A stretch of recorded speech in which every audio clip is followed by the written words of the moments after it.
Hello and welcome. This is another edition of DigeconLIVE Breaking Talks. We're here bringing you the news live and direct. PayPal takes on Bitcoin. Let's get straight into this. Kevin Merkel, welcome to the show. What's up? What's up with this news? Tell me more.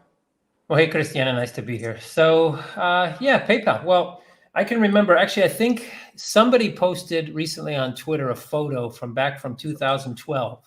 It might have been Eric Voorhees or somebody else. I don't remember exactly who posted it on Twitter, but essentially it shows the guys originally from, I guess, Bitcoin.com, to be fair. I think that's who put up a stand at a convention next to PayPal, and they put all their money together to go right next to PayPal because they wanted to be where everybody was walking by, because PayPal was basically the antithesis at that point of Bitcoin, right? They were kind of the anti-Bitcoin crowd, and Here we are years later, and well, they're making their first foray officially into Bitcoin. So how things change, I guess, is the first point.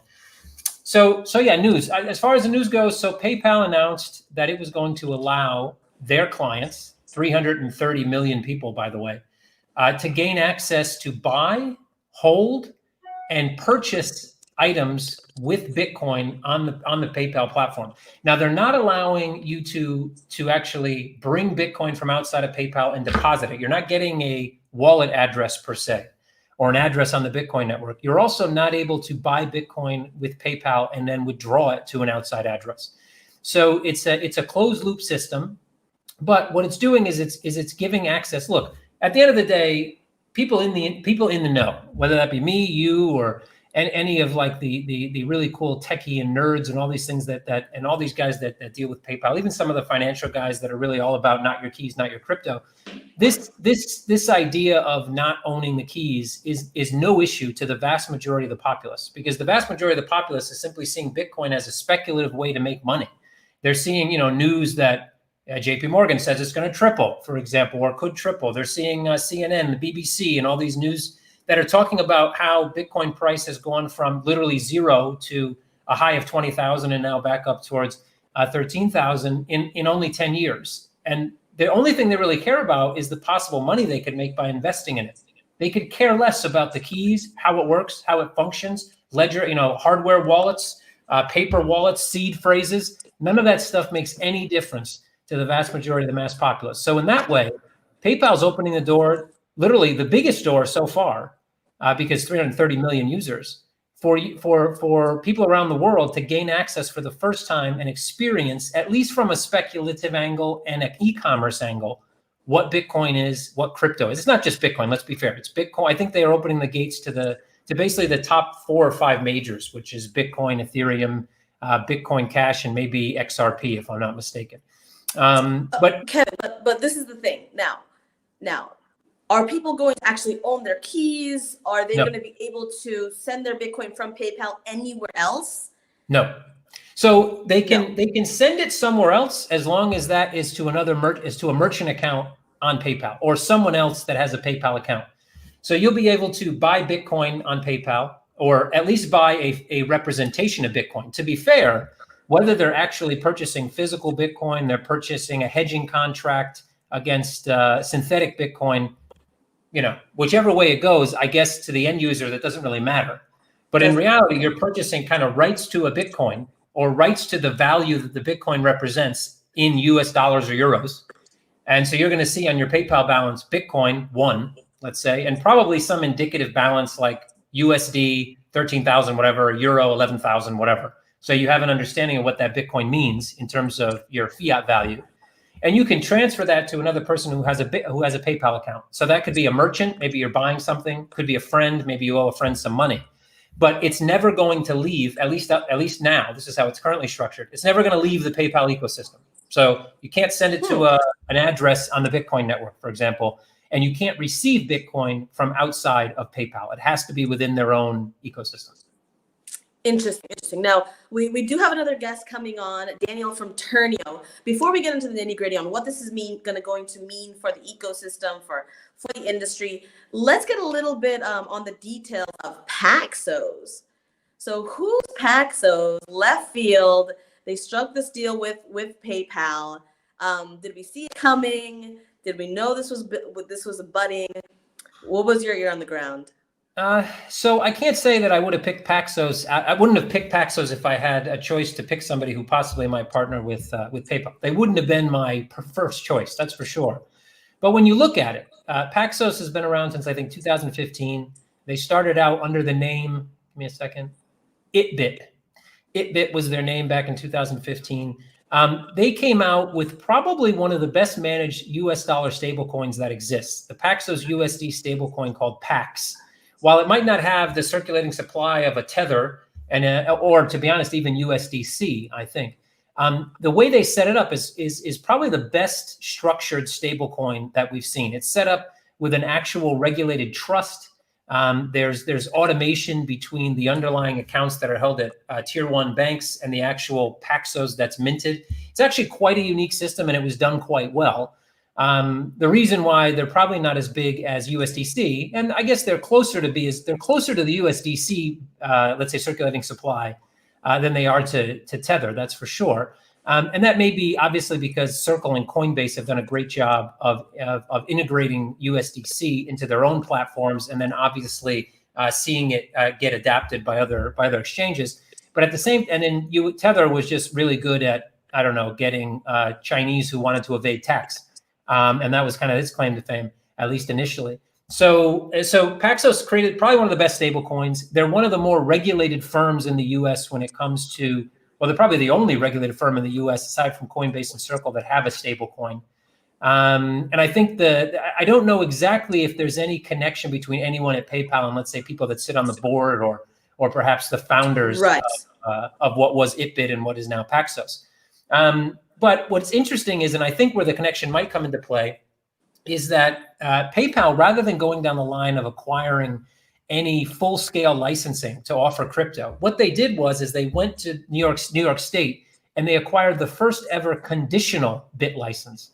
So the bit license has been around for a while. Conditional license. Now, a conditional license is not a new thing. Conditional licenses have been around forever. What that means is, here's the licensing requirements to get a full license.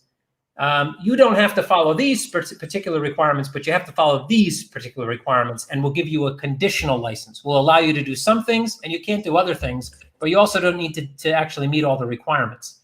And it seems to me that Paxos may have been part of that conditional licensing, i.e., PayPal can offer in New York State as long as they have a qualified custodian or someone that meets the other requirements that are needed. And I think that's where Paxos fills the gap. Gotcha.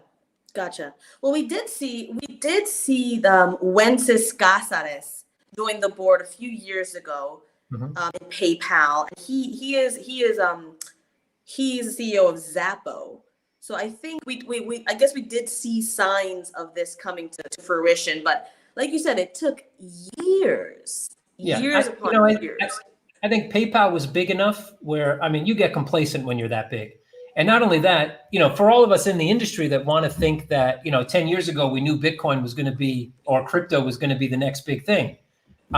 We were really just speculating, to be fair. And at this point now, it's gotten to, I think we've crossed the line to where it's not going away. That doesn't mean that an individual cryptocurrency may go away. That can still happen. But the industry itself, DLT being used in finance, isn't going anywhere. And at this point, I think companies like PayPal simply feel like there's probably more risk now to not move forward than there is to move forward. And before, for them at least, there was more risk to move forward, regulatory and otherwise, than there was just to do nothing. But they've gotten to the point now where doing nothing is a much bigger risk. Absolutely. Now, Kevin, we also see, as you say, it's not going away anytime soon. We're seeing big players, Square. We saw some recent news about JP Morgan talking to their investors about Bitcoin.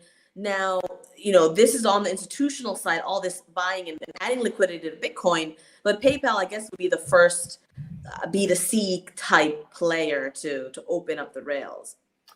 I guess, yeah, directly, it's definitely the biggest. I mean, we obviously had Facebook at one point that wanted to do their Libra project, which would have been a much bigger audience, 8 times as big, if you talk just amount of user accounts. But obviously, that hasn't come to fruition yet. So yeah, I think PayPal is definitely from a B2C angle, probably the biggest and to be honest, think about this, we're calling PayPal traditional, where when PayPal came out, right, to solve a problem because eBay merchants couldn't get credit card merchant accounts, they were not traditional. They were the bad boys of the payment industry. They were basically the crypto of their time. If you want to think about how difficult it was for them to get bank accounts and all these other things. And now, 15, 20 years later, PayPal is traditional. And I think, Interesting. What happened is the same thing will happen with crypto. I mean, in 20 years, there's going to be something alternative outside of crypto that will be embracing, and crypto will be embracing something that's considered alternative. So it's just, I guess it's not weird. It should be expected, but it's nice to see how you go from being kind of the underdog, because PayPal was a severe underdog when it launched, to now being considered by the underdog as a huge milestone to be adopted by such a traditional company. Well, that's really interesting. And it's interesting you're talking about the traditional and the bad boys. I think it's a perfect time to transition and add our next guest, who has been, they're bad boys, but they're also mixing with the traditional field with Visa. So I'm really excited to welcome Daniel Gouldman from Ternio. Welcome, Daniel.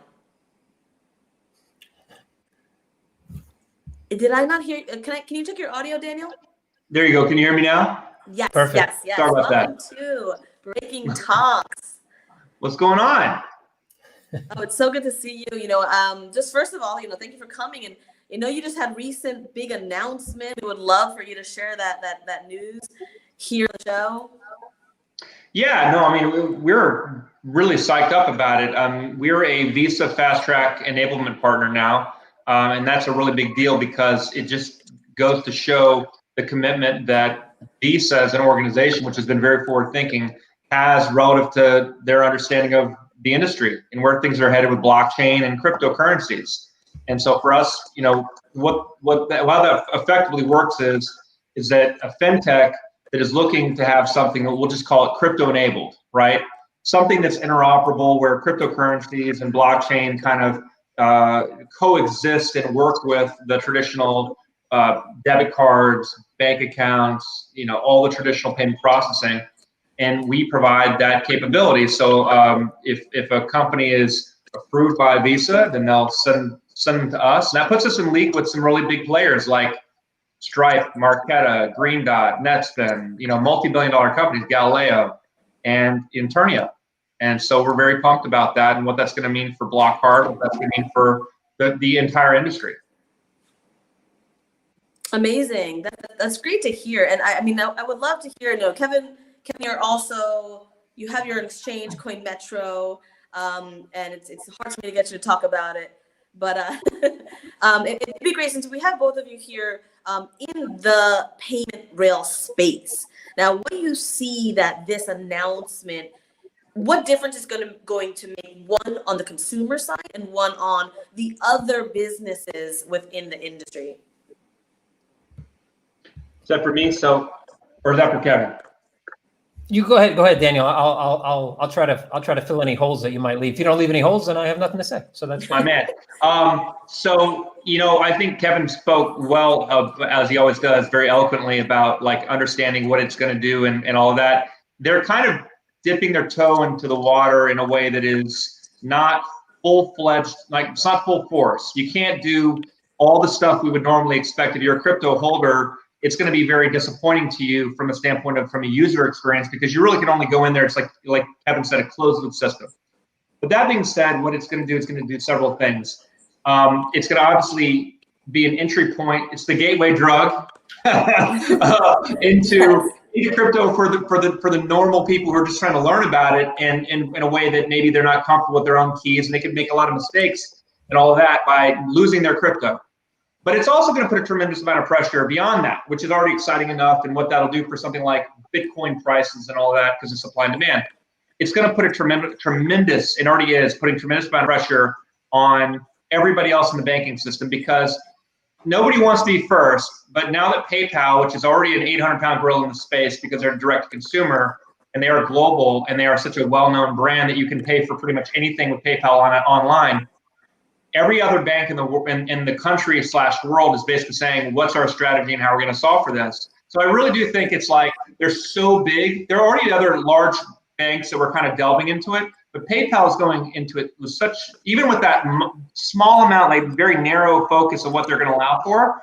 It's just a matter of time before, along with that, in conjunction with what the OCC said, where banks can legally custody crypto. To me, it's a matter of time before every single bank does it, and that's going to open up a lot of possibilities. But I will say, and I'll transition to anything Kevin wants to talk about, it's going to be a real problem for them. It's going to be a problem for banks, because now you're interjecting in what could be a new revenue stream for you, could be very monetarily beneficial.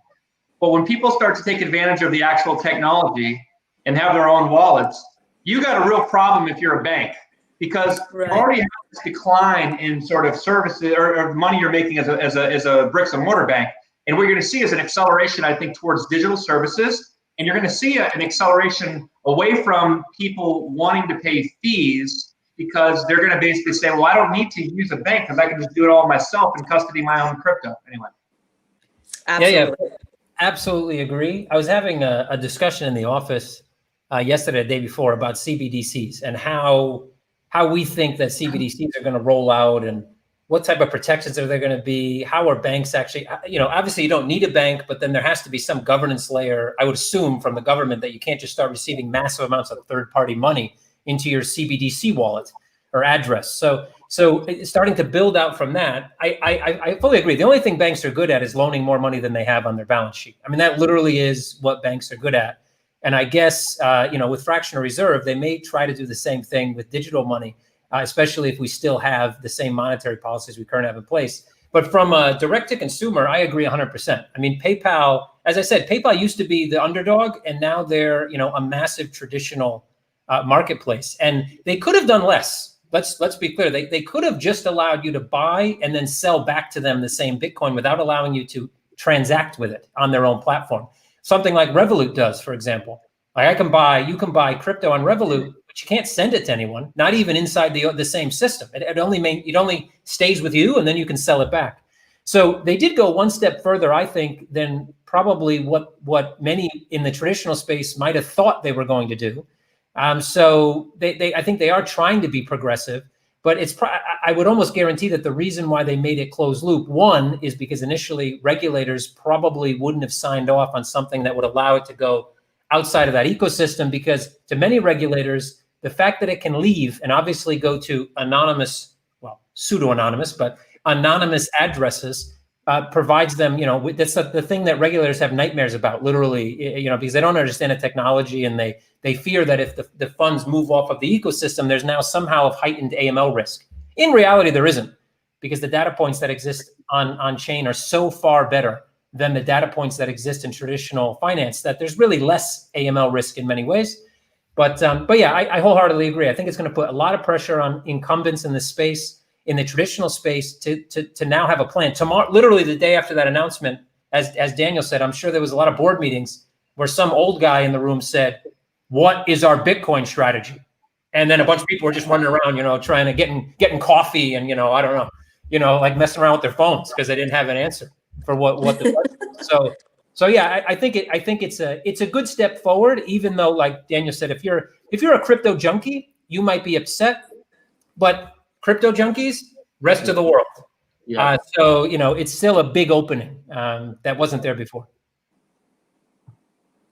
I love that. And I do think that, even years ago, I mean, 3 years ago, you go to New York, and there's these Wall Street meetings, and the breakfast brunch of the hedge fund and these fund manager meetings is, again, the blockchain breakfast.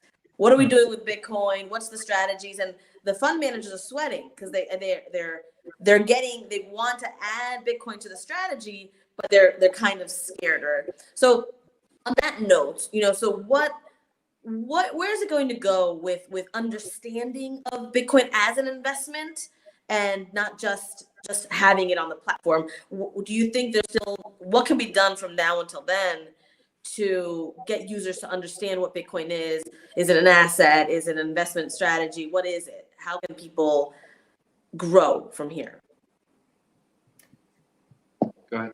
Yeah. Oh, sorry. Yeah, I guess I was the first one to open my mouth and say nothing. So, I think that the cool thing about Bitcoin, a lot of people, I always make this argument that Bitcoin is a new asset class, and I've always kind of been against that, saying that we have lots of asset classes. Literally, in traditional finance, anything you can do on chain, there's a name for it. You might not know that name because it might not be common. It might be a very complex instrument that no one ever really traded in traditional markets, but there's a name for it. But while I don't think it's necessarily an asset class, in reality, it's a dynamic asset. Because to me, it may mean one thing. Maybe it's a store of value to me, and I'll put some assets in there when I historically maybe might be trading in correlated assets, and now maybe a crazy election's coming up where no one knows what's going to happen and there's lots of uncertainty. Maybe instead of running to the US dollar, which I would have done in the past, I'm now going to run to Bitcoin, because to me, that's a place where I can store some value and have some stable value, or maybe even make some money while other markets are correlating to the bottom. But for other people, maybe they use it for e-commerce because they live in a country where they simply don't have access to be able to spend money outside of their own borders. Maybe it's a way to work with some type of trade finance as well, when you have to move massive amounts of money and the antiquated system simply doesn't work for you. So I think it's something that it's not so much about kind of trying to figure out collectively what Bitcoin is. I think it's about letting people know that Bitcoin can have many different, or Bitcoin and crypto in general can have many different types of use cases. And the thing is that I think it's important to make people understand that the technology itself, meaning DLT, whether you're using it for financial means like Bitcoin or Ethereum or any of the other 5 or 10,000 assets that currently exist. I don't know how many there are now with Uniswap, but there's lots of them. It's one thing about on the financial side, but on the other side, it doesn't really matter, if you know how it works. You shouldn't be scared about the technology itself. And that's where I think PayPal kind of makes a good impression. And that's a good impression on the masses that maybe have heard about not your keys, not your coins, maybe have heard about private keys and seed phrases and all these things. And they're just like, what? I can't get involved in this. I have no idea what I'd be doing. And PayPal gives a bridge to those people to be able to get involved. And to be fair, I think in the future, as all this stuff evolves, the guys who really come out in front are going to be the companies that are proactive with making user experiences where people don't need to have all that knowledge. Because some people, it's great if you have the knowledge, and it's awesome if you can take security of your own assets. If you don't need to put your money in the bank and you can stuff it into your mattress, awesome. But if you need the bank should be there. And as we mature, those banks, those gatekeepers, crypto exchanges, card providers, wallet providers, all these things, these guys, as we grow, all that really means is you're going to have the same kind of security that you have at the bank. You'll have insurance. You will have, all these different things that will be able to make sure your assets are safe. So, I think the PayPal step is big in many ways, and that's probably one of them. But I think from an education standpoint, PayPal is going to do a lot of that for us. They have 330 million clients. They just announced that they're going to have Bitcoin. That's 330 million email inboxes right now that they're going to have an email in them. You can possibly buy some Bitcoin, and it's easy. And then, as Daniel said, what happens for everybody else in the space that aren't PayPal? I'm not PayPal. Daniel's not PayPal. We don't have a $1 bajillion or something hanging out somewhere in a safe deposit box in, I don't know, Zimbabwe or something. So we're not PayPal, but what we will benefit from PayPal, because when people get the Bitcoin bug, they get the first taste for free, and then realize that they're getting charged 3% to buy, or 2.5% to buy the Bitcoin, and they can't actually maintain their own account. They'll end up coming to companies like mine and Daniel's to transact rather than using PayPal. So not only does PayPal get a whole bunch of new revenue, more than likely, but they also help us all out. So like I said, I think at the end of the day, there's not much to frown about, I think, with this move forward. Yeah, I totally agree. I mean, I think you said it well. At the end of the day, if you're a big believer in Bitcoin, it's about supply and demand. This is giving people access to Bitcoin in an easy way. PayPal is used by, so many people across the world, 300 million plus, 400 million plus, whatever it is. And even if they're not able to transact with it, if anything, that's probably going to do more to keep the price up, because now they're really mostly, they can transact with it, but they're probably going to be playing around with it just to figure out, like a lot of people I know, they're kind of new to crypto. They're just interested in it. And if you can do an easy way to use some money from your PayPal account, you know, that you've wired in from a bank, and then you buy some Bitcoin and you look at it, like Kevin was saying, they make a margin on it. It's consumer friendly. It's safe. You don't have to worry about losing your keys and all of that. But the broader marketplace, they still have it. PayPal still has to go and buy it. They still have to go and purchase the Bitcoin, and that means that while they have a monetization scheme there, because they're going to be charging an arbitrage fee or whatever their fee structure is going to look like, it's going to get people interested in Bitcoin and talking about it, and then they'll learn more about it. Then they will find, and then it'll be a matter of competition in the marketplace. And I honestly, as great as PayPal is and as dominant in the cases they are, I have zero concerns about PayPal as a competitor. I'm not worried about them, to be honest. So they're going to have so many years worth of things they have to deal with regulations that they're so worried about. They're worried about the risk than they are about the reward, because the reward, they're already making so much money in other ways that I just view it as a net positive. And by the way, now it's going to create some competition for everybody. You got Coinbase is probably the one that should be the most concerned with this, frankly. Coinbase, their whole thing was an easy, intuitive, easy way for people, normal people, to get into cryptocurrency. Right. A lot of people would just keep their Bitcoin and other cryptocurrencies in Coinbase. They didn't ever all the time. Yes, absolutely. All the time.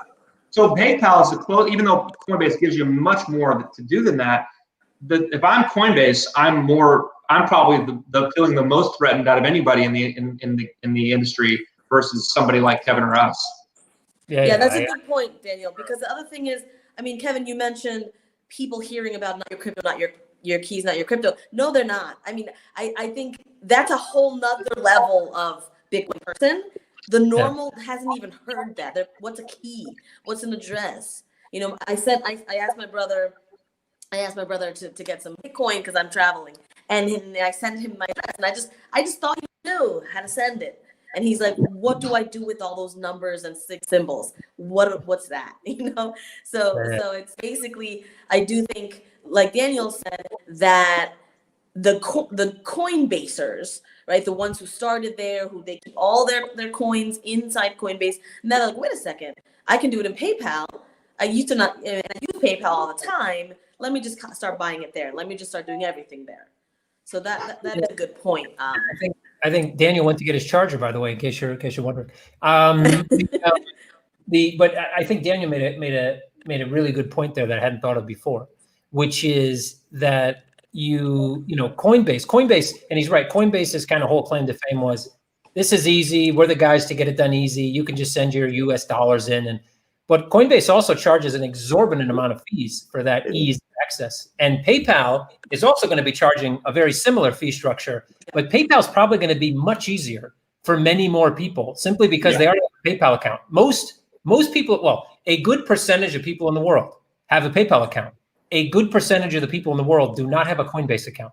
There's a huge another part of that. So what you just said, but also, if Coinbase is dependent upon new customers coming in, not just bleeding existing customers, but that always needing that new, flow of customers, you're probably screwed. Not horribly. They're still going to make a lot of money, but like you've just lost a lot of new potential customers because PayPal is just going to, take away a big percentage of that market share.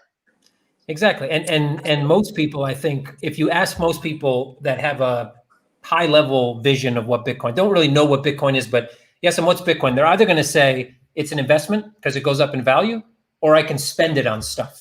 Right. That's literally going to be the two things, and that's exactly what they can do with PayPal. Where in Coinbase, you can buy it and hold it, but you can't really easily spend it on stuff. They do have, Coinbase Merchant, but obviously nowhere near the size of PayPal and not with the same reach. So yeah, I agree that the churn, I'm assuming the churn at Coinbase has always been quite high, but it's been relatively inexpensive for them to get new newbies into the play.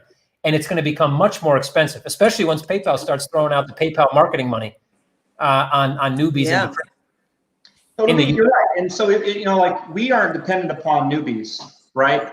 Yeah. Like that's not our model. We're not trying to go directly to grandma who is her first Bitcoin transaction. Eventually, we're just like further in the education field. So I view it as a net positive. It's going to bring a lot of people into Bitcoin, more and more Bitcoin holders. They'll learn it, they'll hopefully educate themselves, and then they'll realize that either A, PayPal will start to kind of shift itself and allow for more capabilities, in which case they will become a very significant force. but by that time, when you're talking about that day, you're talking about how many banks will be doing that. And then the reason I'm really not like, I view it as such a positive thing is that if you think about, they're going to have to disintermediate their entire business model, not PayPal per se, because it's already digital and how it work, but a lot of the players in the space who delve into this are going to have a real problem, in my opinion. So I think that's net positive for us because we're able to operate in a very efficient, cheap way, whereas the banks they have bloated fees. I mean, even like you said, Kevin, Coinbase is expensive as hell. Yeah. And like, so one thing we got to thank Coinbase for, and that's right.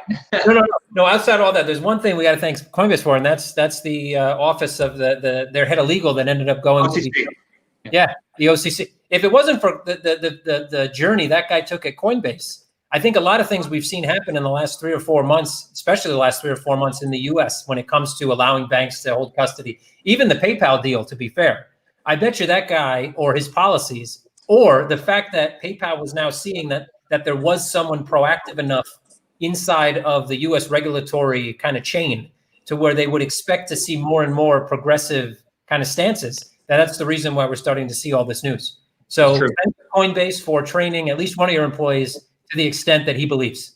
Appreciate it. Yeah. It's true. Well, that's the thing. But that's the thing with innovation and with entrepreneurship, right? So this guy, working his Apple off to get these changes made, and now PayPal just swoops in and takes advantage of that. And now, who knows? I think maybe even more companies will be like, okay, well, let's Bitcoin. Let's do some Bitcoin business now. Yeah. So it's the struggle. Good things to come, though. It's going to make crypto mainstream, and so very good things for everybody. And between what we're doing with Visa and our, we're expanding into Europe. And Kevin, you're already in Europe. Yep. So I think we're all kind of seeing the future, and I think what it's going to mean, in my opinion, when you fast forward to it all, because it's a big industry. This is like trillions of dollars, well beyond just what crypto is today, but what it's going to mean for the future. With all the different kind of, everything from smart contracts and just a million things that you can do with blockchain and cryptocurrency. I just think that what we're seeing is the beginning of a new way that people interact with their own money. We already knew that, but making that a mainstream thing, I think is going to be, we'll look in 10 years from now, it's almost like, you don't have a phone at your house anymore. I mean, most people don't anyway. It's very odd. Somebody to have a home phone, they have a cell phone, right? And it was such a concept that was so foreign at a point in time where you're like, I'm never gonna get rid of my home phone. But then you're like, well, why do I need a home phone? Right. I think we'll get to a point where there'll be this kind of a weird thing where you have what we know as banking today, and banking will always exist, maybe just in a different form. But I do think the retail banks, that whole thing is going away. Western unions of the world, it's going to be more digital, a lot less physical, and cryptocurrency at the core of it. To me, cryptocurrency is just, if done properly, not necessarily all cryptocurrencies. Like, for example, Ethereum, as it is today, is not going to be a better, cheaper, faster solution than paying a pay-to-card or PayPal. PayPal, in my mind, is way cheaper, better, faster than Ethereum anything, because I'm paying in some cases $20 for an ERC transaction. Well, that is not a sustainable, that's not better, okay? But maybe something like using Stellar, which is basically free, right? Or a Ripple type of, Stellar is of course a fork of Ripple. So I think proof of stake transactions will ultimately, now you have USDC on Stellar. So I think proof of stake type of blockchains will ultimately win the day in the end for payments, not necessarily what we know of ERC20 when it comes to smart contracts, but for payments. And I think that is going to be the thing that's going to change the game, because I won't have to pay $10 to send my money. Like every little time I do a transaction, it's a little bit of money stolen from me, right? It's a service, Yes. it's a service. And we pay a lot of money like that in consumers in the trillions of dollars. So I think blockchain is fundamentally going to change that scenario where I won't have to go through a middleman to pay fees in order to do commerce. And that's going to be really good for consumers. But like Kevin was saying before about like the regulators, I do think that the regulators have to get their arms around how are they going to deal with this, because the reality is it's happening. It doesn't matter, like it's not, I mean, how do you block when at some point there will be so many people using cryptocurrencies that become the voter? They're the voters, assuming you're in a country that actually follows a democracy, not like, you know, Russia, which frankly doesn't have a democracy, right? But if you're in the United States, or if you're in Europe, where the voters start to care about these kinds of things and they start to have stake in the game, they've got some Bitcoin or they've got some, you know, USDC or something, and they understand and they educate themselves in time, 10 years from now, they start to understand that why am I using a bank? Why am I forced into this? It will change government's view money, and it'll just be digital cash. And then the government's gonna have to figure out how to deal with money laundering. And like Kevin said, it's already a better solution. And I'm telling you that we have bank accounts, we do cryptocurrency, we do all of it. And I'm telling you right now, there's way more fraud. Like it's not even close. It's not even fraud in traditional finance for sure. Traditional finance. So I think what they do, yeah. So in the normal banking space and regulators, to their credit, to like look at it from their point of view, they're thinking, okay, if it's this fucking bad, pardon my language, in banking, then how horrible? It's gonna be like on steroids in crypto, when actually it's the opposite. It's actually totally opposite, but they don't know that. They think it's actually got to be worse because look at how bad the banking system is today. And it's a better alternative than banking from a standpoint of anti-money laundering. Starting to talk to regulators, you know, about crypto specifically, 2017 till now, only 3, maybe going on 4 years. Every regulator I talked to, 20 of them, all across Europe, in the US, all said the same thing. Well, what about money laundering? Yeah. That was literally the first question when you walked into the room. And even then I was like, well, what do you mean? I mean, imagine having all money laundering happen with credit cards. Would you be able to catch the individuals even if they were credit cards with no name issued by some bank in some banana republic? Of course you would, because you'd have all the data. You'd literally be able to track, trace, and audit every single transaction. You can't do that with cash. And then went, well, but there's no names on the addresses. I'm like, so what? You still have all the data points. It's an amazing amount of data. And over time, obviously, that you're going to be able to build systems that are going to be able to take that data, disseminate it, and come up with, you know, amazing accuracy at actually who owns and operates that account. That's already started. I mean, the government agencies already have some of those capabilities. They can find you. Absolutely. If you don't pay tax on your Bitcoin. Let me tell you.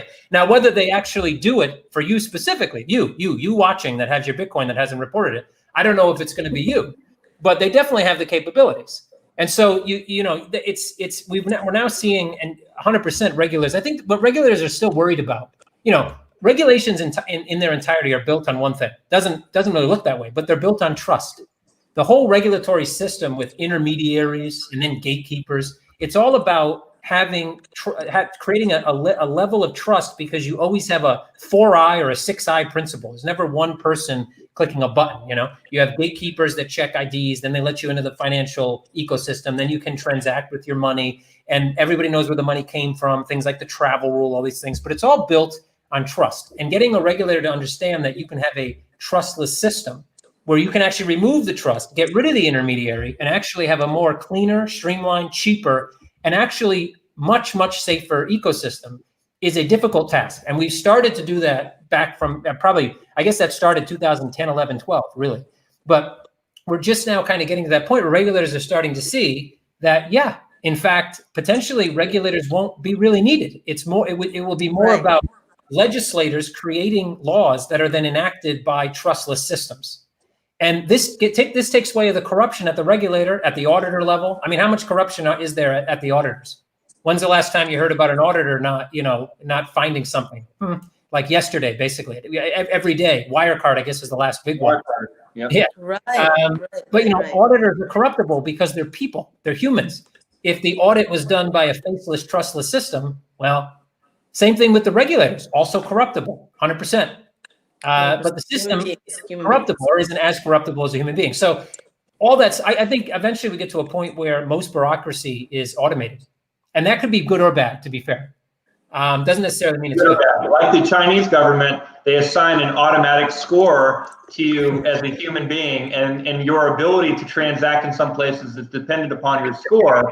So you may get turned away from a restaurant in China just because you have a low social score, and it's all automated, which is scary as hell. But to your point, I don't think we're that different in the United States versus the Chinese when it comes to top-down control, because the Chinese government is authoritarian, but the United States government, for whatever reason, we're governed by this whole philosophy of like limiting money laundering and terrorism, and for obvious reasons, 9/11. So there's a lot of the similar kind of philosophies. I don't know that we'll ever get to the point where we have a social score, because I think Americans are kind of, we're not built in a way that would be acceptable. There probably be civil unrest. That's for sure. Though we probably already have one, to be fair. Maybe restaurants don't have it, but somebody has it. It's to some level, but that would be a whole nother level. But the point being that like there's a lot of top-down control, and I think your point around it could be good, it could be bad, is true. It's all about how is it executed. Right. But I think on the consumer side, all these 6 I's that you talk about, Kevin, those are all paychecks that need to be paid, and those are all fees that the consumer ends up paying. Right. So if we can make that streamlined, make that more efficient, then that is good for the community at large. Now, I did want to mention, there's all this mass adoption word, mass adoption, right? And this, as Daniel mentioned, is great PR for Bitcoin. Finally, we got the DeFi, sushi, tacos, all that fraud. We have so many things happening. Finally, you can just say, Bitcoin, PayPal, someone mainstream or traditional is accepting this thing called Bitcoin. Now, that's not to say when people say, well, what's Bitcoin's value? I can't buy coffee with Bitcoin. I don't think that matters. I just think, what do you guys think? I don't think we need to have so many rails of using Bitcoin out in the field. We just need people to know what it is, use it, get value from it. And that's it. What do you guys think on this mass adoption kind of perspective, need for mass adoption now? Well, I'm not a Bitcoin maximalist in the sense that, I love some people that I love to listen to and hear them. They promote Bitcoin because I'm a huge, fan of Bitcoin for a lot of reasons, technology, philosophy, all the things. I think it's a digital commodity in my mind. But I've heard people say like, it's gonna, wipe out government debt. I'm like, you don't know what you're talking about. Like you've gone loco, right? So I do think that having people understand what it is, I think having people being able to invest into it, because it is an investment to some extent, to a great extent, and for people to be able to benefit from the scarcity that exists with Bitcoin, the mathematical model that's built upon, even if they don't understand all the benefits or all the way that it all works, that if you've seen like Bitcoin's value increased like 92% this year, and that won't always be the case. It'll go up, it'll go down, obviously. But what we know is that governments right now are taxing people through hidden inflation. And that's always been the case. And the goal of governments with treasury policy, in my mind, is to force people into assets. You don't want people to hold this money that was created out of thin air. You want to push them into assets that creates a sort of a positive economic engine. And Bitcoin is just one of those digital assets, but it's so frictionlessly convertible into dollars. So I do think ultimately, like getting it in the hands of as many people as possible is ultimately going to be a very good thing especially for anybody who's owned Bitcoin prior. Like you got in really early. And we're going to look back on this whole moment in time and say, holy shit, wow, Bitcoin was only $13,000. Yes. I'm a big fan of that. Yeah, I like the, one thing I guess that most people forget is that paper currency is debt. So obviously the government doesn't want you to hold a debt note back to the government. They want to push you into anything else. Right. Buy marshmallows. They don't really care, but I mean, but buying assets, I mean, toilet paper, get back yeah, on that. we can get on the whole, equity markets are fictitious in many ways. And this is one of the reasons in that most modern economies are built to force people, not force is the wrong word. Well, yes, they force them. They just don't realize they're being forced to funnel money into equity markets. Yeah. And equity markets fuel capital growth, mostly for the rich, that then gets repatriated back into the system. And money goes from the top down, or sorry, from the bottom up. And that's always how it's worked. And in modern economies for the last 100 to 200 years, it's worked. Not necessarily for everybody, but it's kept the economies afloat. But obviously, at some point, just like empires end, and as far as fiat currencies go, the usual length of an empire is between about 100 and 250 years. The U.S. dollar has now been the go-to currency, the global reserve currency for roughly 200 years.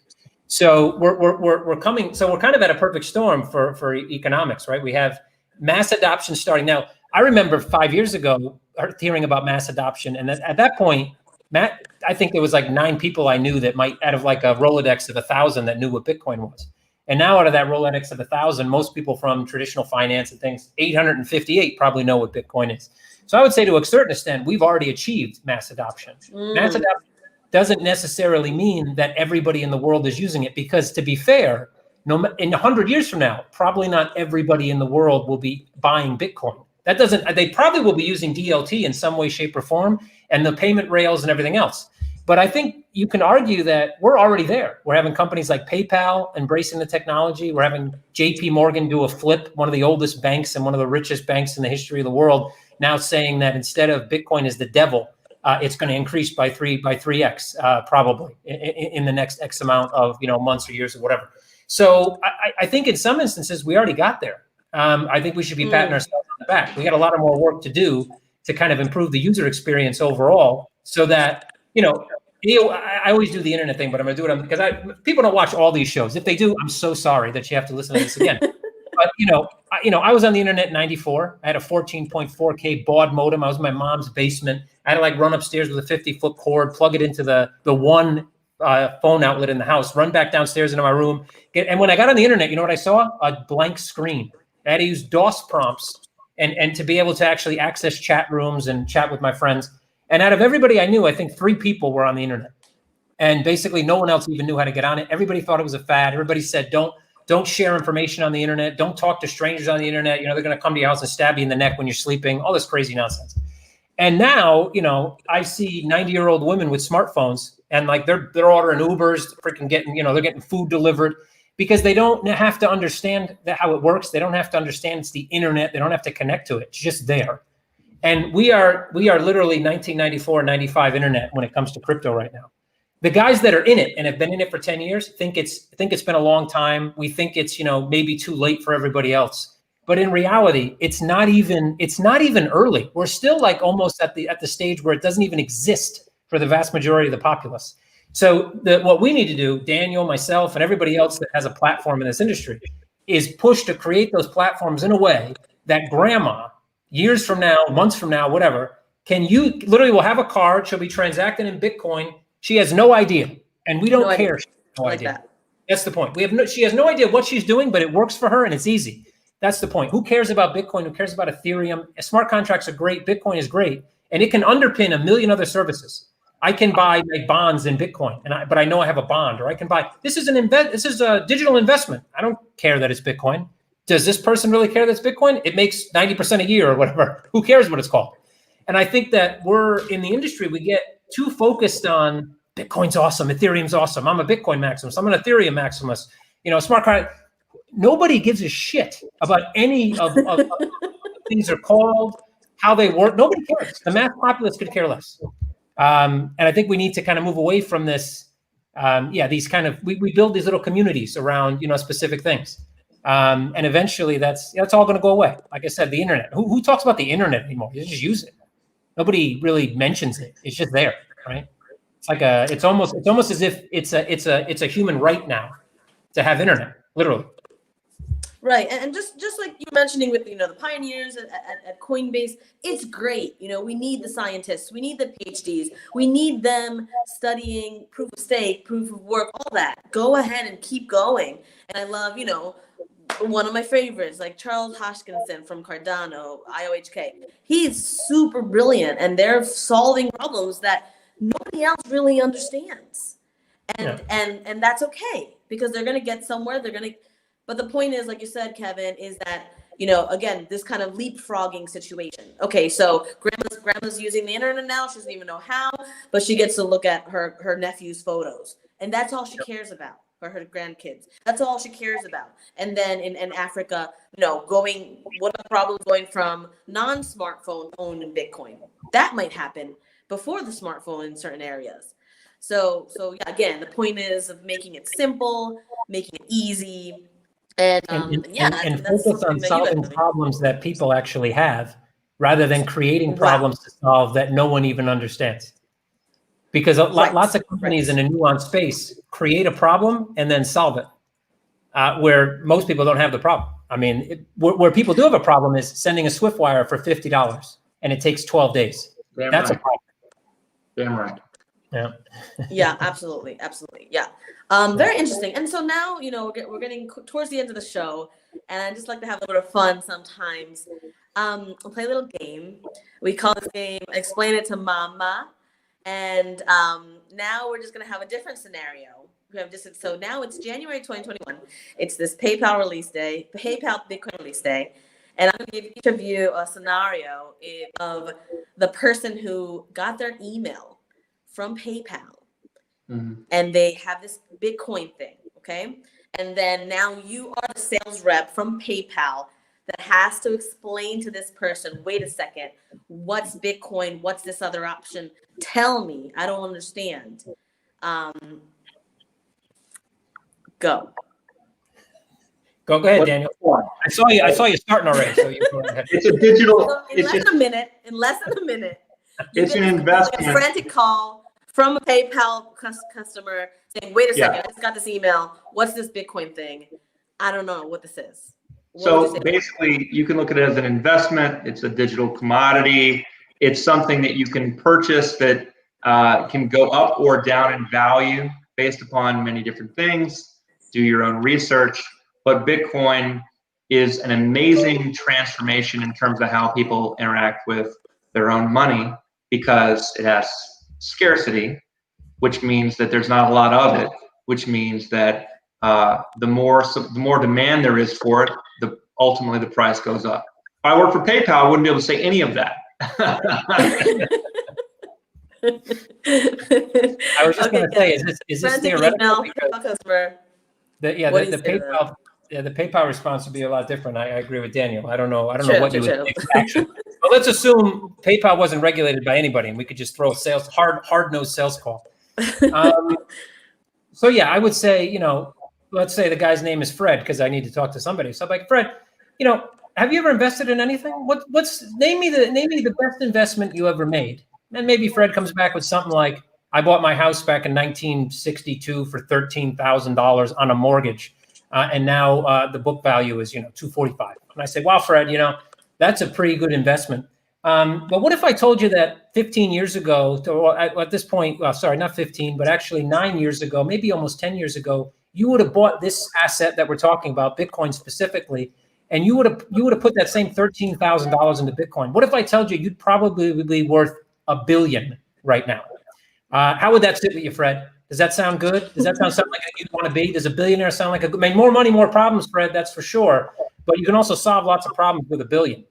So, if you're going to look at something that you want to invest in, Bitcoin might be something you want to look at. And PayPal can provide it to you with 2 clicks. So have at it, Fred, and let me know if you have any problems. Nice. That was very Wolf of Crypto Wall Street-esque. I love it. It was. Have at it, guys. Okay. Well, that was super fun. That was super cool. So what do you guys have now? Just it can be related to your product, or any advice to consumers out there wanting to get involved, simple ways to kind of get to know what Bitcoin is. What's some advice you have to consumers out there? To get into cryptocurrency, you mean? Yeah. I just say, first of all, be very, very careful, because like any other industry, there is a lot of sort of scammy, self-dealing. Somebody's promoting something on YouTube, and maybe they're legit. There's some people who do honest, legitimate like assessments of the way of the world and what's happening, and there's some people who get paid to do it and they don't disclose it. So just be very careful with any decision you're making. Look at it from a lot of different views, and educate yourself a lot. I'd say that if I was telling somebody like what I tell people who are brand new is I say, listen, like the best advice I can give you is I trust Bitcoin. I believe in Bitcoin. It sounds crazy if you're new to it. It's going to take you some time to get comprehensively understand it. Just buy one Bitcoin. That's literally what I tell people. I'm like, for my friends, I'm like, I believe in it. I know, I understand it. I can tell you all about why I think it's valuable and why it's going to continue to appreciate in value, but just buy one Bitcoin, and everything else just kind of patiently observe. And just because you're excited about Bitcoin doesn't translate into other things like you were talking about DeFi. And I've been saying, if you look at my Twitter, it's like there's a lot of scam stuff happening here. It's just Ponzi schemes, and people will get caught up in this FOMO, and they're like, oh, wow, I'm making 90% yield. And all it is it's a big scam. And then you end up being the yield. so just be careful. And if you're new, then I would say that the thing you can trust the most is Bitcoin, and then just pause and then just learn. Love that. Love that. Kevin? I specifically for investing in crypto or cryptocurrencies or crypto assets, however you want to call them, Bitcoin is the king because that's where liquidity sits. It's the one that's proven itself over the course of 10 years. And to be fair, no other cryptocurrency can really touch it in those key aspects. But if I think of a broader perspective, I would say that the aspect of tokenization, so using the technology for other financial assets, I think is going to become quite big. And I hope, and we're trying to play our own part in doing that, in that eventually these technologies are going to allow for more access to more people, to more investment types that they've never had access to before, allowing them to do it for very small amounts of money, minimal transaction fees, no intermediaries. And I think that Bitcoin's a great start. If you're getting into crypto without understanding anything else yet, buy a Bitcoin, buy a 1/10 of a Bitcoin, buy a 1,000,000th of a Bitcoin, get in the door with Bitcoin. That's definitely your safest bet, not probably. Read about what's happening, understand that the technology itself is going to probably infiltrate all of finance. And that's a good thing for you because eventually you're going to be able to gain access to investments and investment vehicles that weren't available to you at any other point in the history of mankind, unless you were, Forbes, Bloomberg, or, somebody with a few more zeros at the end of their bank account. And I think that's going to be pretty transformative. So. Fantastic. Well, you heard it here first. Bitcoin, the gateway digital coin. The gateway drug, as Daniel, Daniel you put guys. it. Here first. You heard it first today. Amazing. Well, guys, I do have links for Daniel and Kevin in the comments below. How else can fans reach out to you guys? LinkedIn. I'm on LinkedIn all the time, so it reminded me I need to message Kevin, catch up with him. But if you want to find me, I'm on LinkedIn. That's it. And there's only one Daniel Gouldman. Really, there's like two with the U in the name, so pretty easy. I'll talk to the other guy. I made that mistake already. So Daniel has some good posts on LinkedIn. Actually, I follow Daniel. He makes some. I think we're kindred spirits when it comes to most of those posts. So. Myself, I'm also on LinkedIn. You can see my little Kevin Merkel here somewhere. There we go, over here somewhere.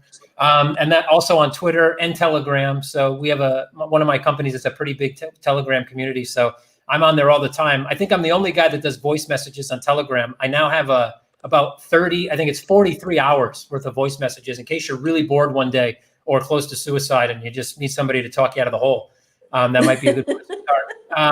But yeah, so you can reach me on almost any platform, and definitely look at Daniel on. I don't post much on LinkedIn. Daniel does, and he posts some good posts. So definitely follow him. That's kind of you. Get some of that. Yeah, and if you're watching on YouTube, we actually have Daniel's LinkedIn link right in the comments. So go ahead and check him out, and please subscribe. We're gonna have great speakers like Daniel and Kevin on the show.